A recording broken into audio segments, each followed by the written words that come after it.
AI বা কৃত্রিম বুদ্ধিমত্তা আজ বিশ্ব কাঁপাচ্ছে, কিন্তু কোরআনে এর উল্লেখ নেই কেন? বোন নিসা ডাক্তার জাকির নায়েককে জানালেন তার বস ইসলাম গ্রহণ করতে চান, কিন্তু তার একটাই সমস্যা, বর্তমান যুগে এআই এবং কম্পিউটার এত শক্তিশালী হওয়া সত্ত্বেও কোরআনে কেন এর কোনো উল্লেখ নেই? এর উত্তরে ডাক্তার জাকির নায়েক চমৎকার একটি ব্যাখ্যা দেন। তিনি বলেন, কোরআন কোনো সায়েন্স বা বিজ্ঞানের বই নয়, বরং এটি হল সায়েন্স বা নিদর্শনের বই।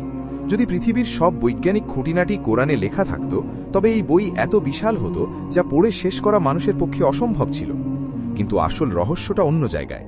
ডাক্তার নায়েক মনে করিয়ে দেন, একসময় মানুষ প্রশ্ন তুলত, ইসলামী শরীয়তে বিচার কার্যে ভিডিও ফুটেজের চেয়ে চাক্ষুষ সাক্ষীকে কেন বেশি গুরুত্ব দেওয়া হয়?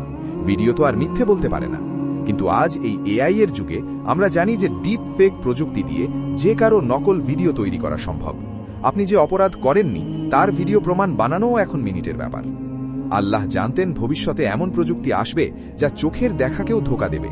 তাই 1400 বছর আগেই ইসলাম ভিডিওর চেয়ে বিশ্বাসযোগ্য সাক্ষীর ওপর জোর দিয়েছে, যা প্রমাণ করে কোরআন কোনো মানুষের লেখা নয়, বরং মহান স্রষ্টার বাণী, যিনি ভবিষ্যৎ সম্পর্কেও অবগত।